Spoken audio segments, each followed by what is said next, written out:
Berapa tempoh matang simpan emas? Baru-baru ni saya ada dapat soalan, berapa tempoh matang simpan emas? Okey, save dan share dulu video ni, nanti boleh rujuk semula. Nak jual emas ni, dia tak ada jangka masa. Bila-bila boleh jual emas asalkan emas tu adalah emas fizikal. Jadi kalau nak jual, hari ni beli dan esok jual ataupun hari ni beli, petang nanti nak jual pun tak ada masalah. Cuma untuk short term, dia tak sesuai. Emas lebih kepada jangka masa sederhana dan long term investment atau long term saving. Jadi kalau nakkan simpanan tu berbaloi, simpanlah untuk jangka masa yang panjang dan cadangan daripada pakar-pakar emas adalah minimal 2 tahun. Kalau ada plan nak guna duit dalam jangka masa terdekat, jangan beli emas. Itu adalah sebaik-baiknya lah. Simpan je duit tersebut dalam bentuk duit, dalam bentuk cash, sebab emas ni bila kita nak jual, dia ada selisih harga dia, dia ada susut nilai dia tak sesuai.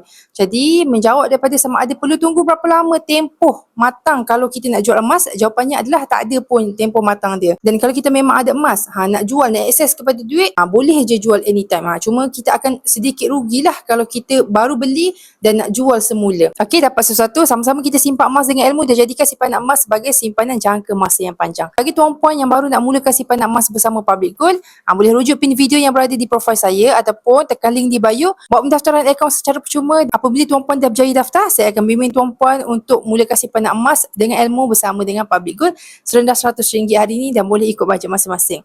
Okey?